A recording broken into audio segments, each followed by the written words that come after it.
going back to Davante Adams here, what would it look like from a financial standpoint? Because I heard that there's an out after this year. So I believe you'd only have to pay, not only, because the Bills have about $3.9 million in cap space right now. And Adams has a huge contract that extends for the next couple of years. But I think there's an out after this year. And if you acquire him at the deadline, you would be on the books for $13 million. Is that accurate? Depends when you acquire him. So if you're talking about literally at the deadline, you're more in the 8s. So it'd be about 8.5 at that point. So he actually right now. Yeah, right now. So every game, $1 million comes off that number.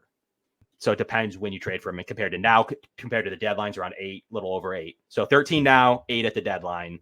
And then, I mean, you can make the Raiders restructure his contract. Everyone's like, you got to redo the deal. You don't have to redo it. Restructuring a contract. Let me get this out there for anyone listening on the show. It doesn't have to do with Davante Adams.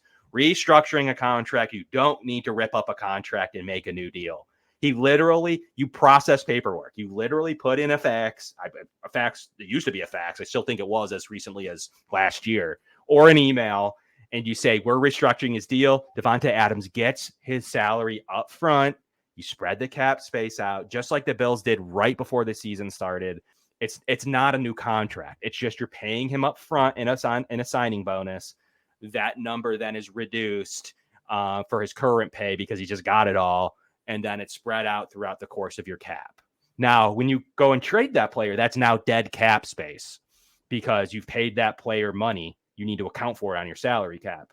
So the Bills would benefit because now he's got the Amari Cooper deal where he's at $1.2 million at base salary, and the rest of it's already been paid to him by the Raiders. The Raiders would do that for a better draft choice. So right now, I'm not sure they're going to get the high pick that they think they're going to get if they're trying to stick somebody at this point with $16 million or 13 at the moment.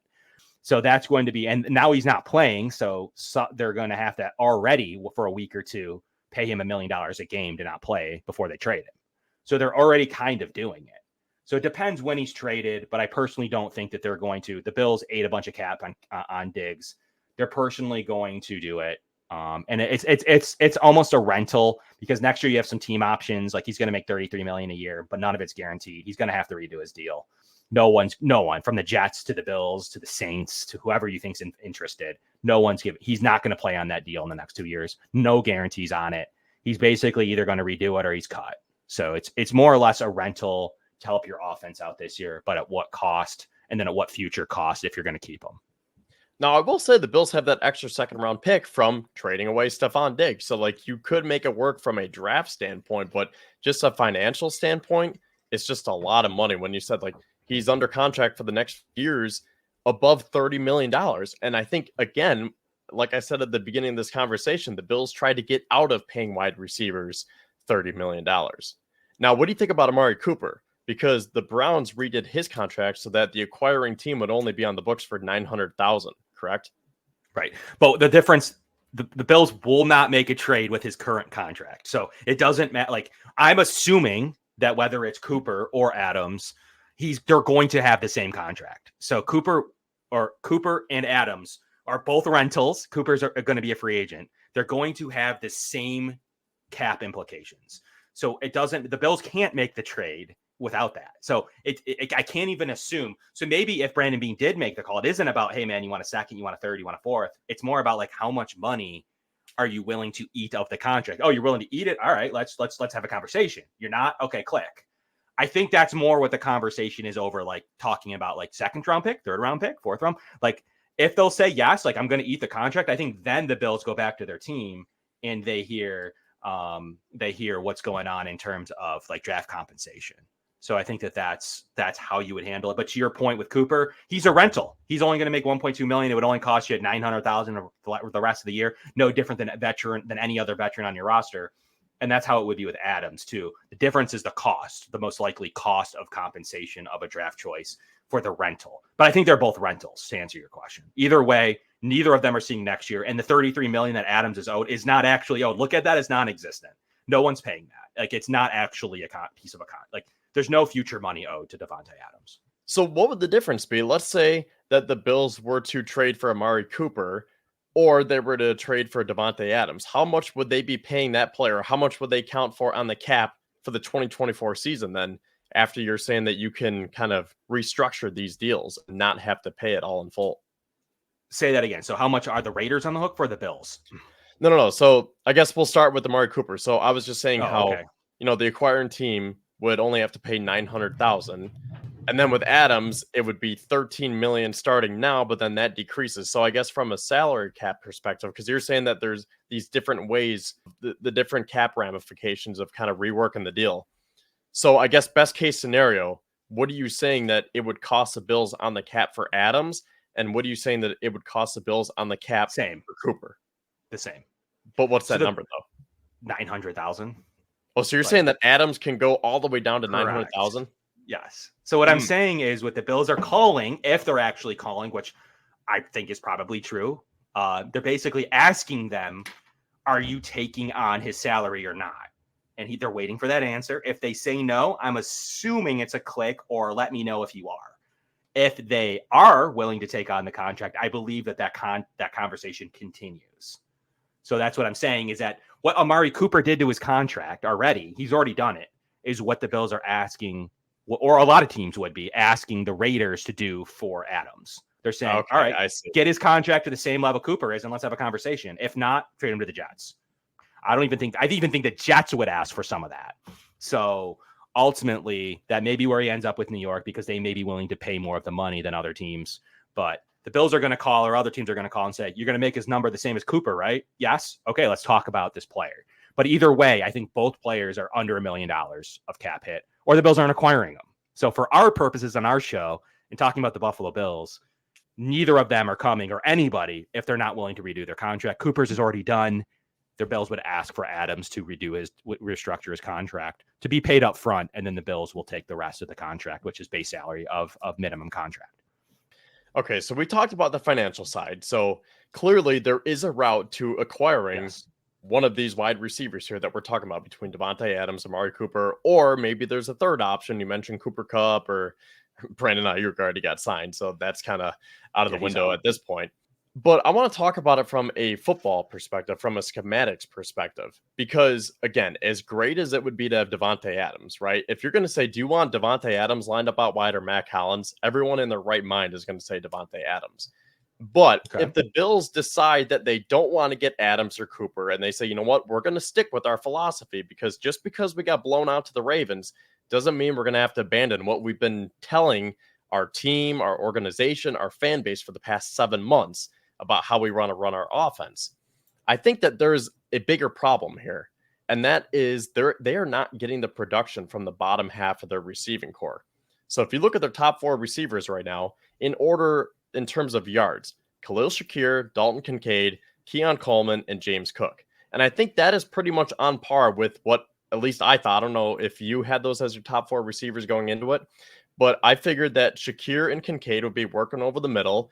And honestly, Shakir's production is a little bit up, Kincaid's a little bit down, but either way, the two kind of balance each other out.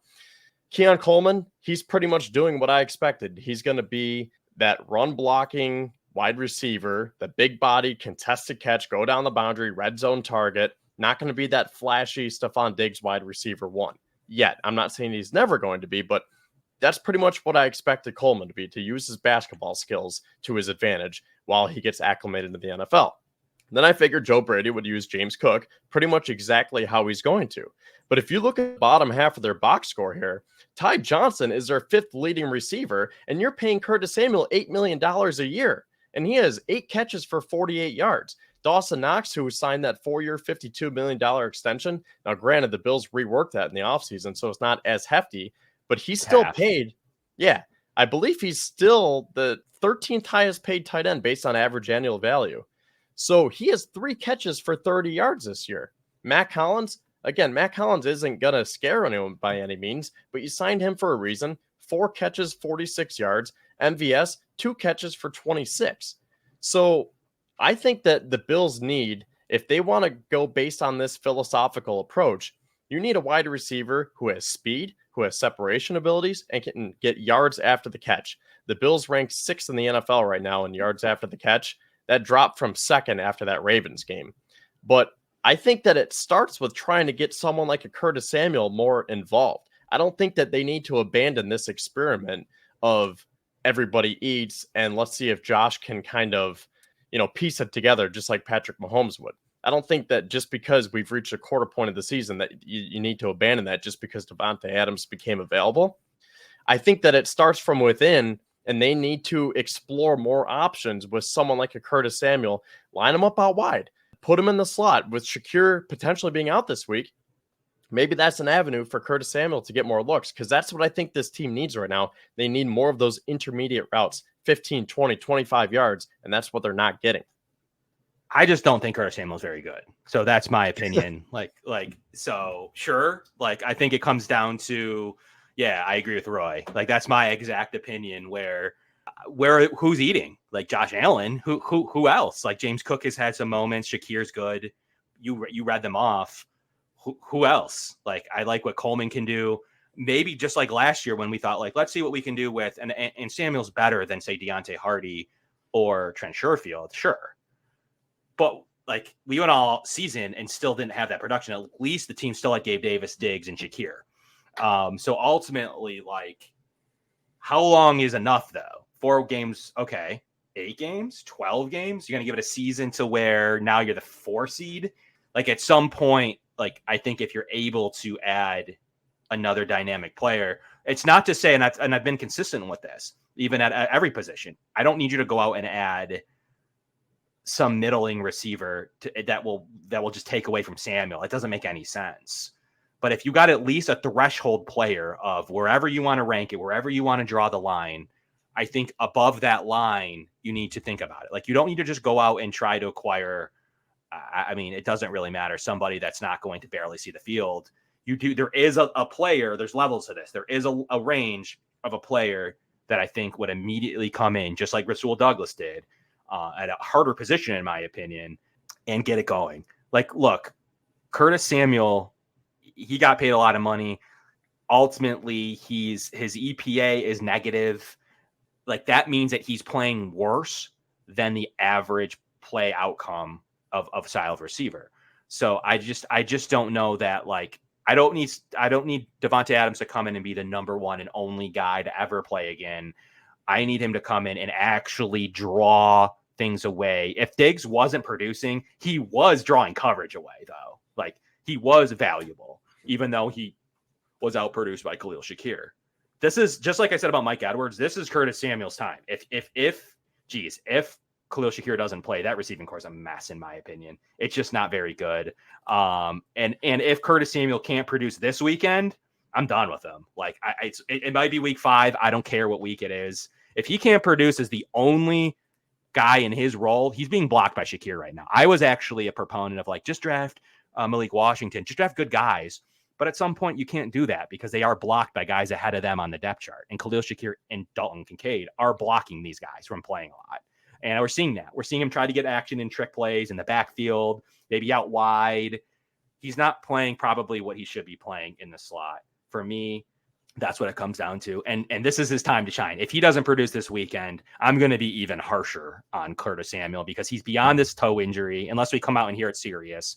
And I think he's been overpaid. I think he's never produced. He used the quarterback excuse to this point of his career prior. The only other time he's produced is with Joe Brady many, many, many moons ago. And we've had the quarterback excuse. We've had multiple teams now.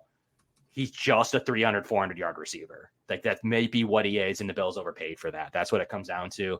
But he still got time to prove me wrong.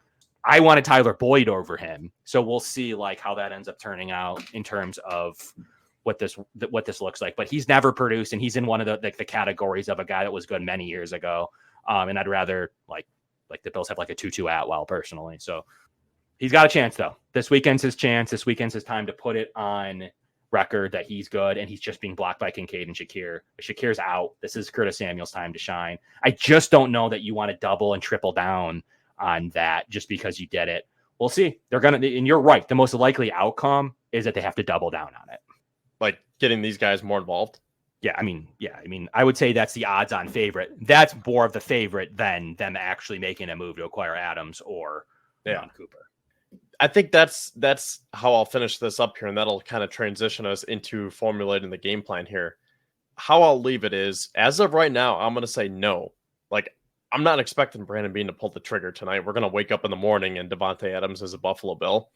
I think it's more logical that they're going to keep experimenting here and they're going to work with the players that they have on their roster. And they're going to try to get someone like a Samuel more involved, maybe a little bit more MVS. I know that MVS is not going to be a 1,000-yard receiver, but I think he can do more than just 2 catches for 26 yards. I think Dawson Knox can do more than just 3 catches for 30 yards. Matt Collins can even give us a little bit more. So that bottom 4, the top 4 is pretty much on par with what I expected, but that bottom 4 is really low right now. So I'm going to take the next few weeks, see if I can reignite that, try to get them going. And then if you get to the deadline, which is pushed back a week this year, if you get to early November and you say, you know what, it's really not working and we're still winning, but this could come back to bite us, then you go make that move. But I'm not going to get too aggressive right now just because the Bills lost to Baltimore the other night.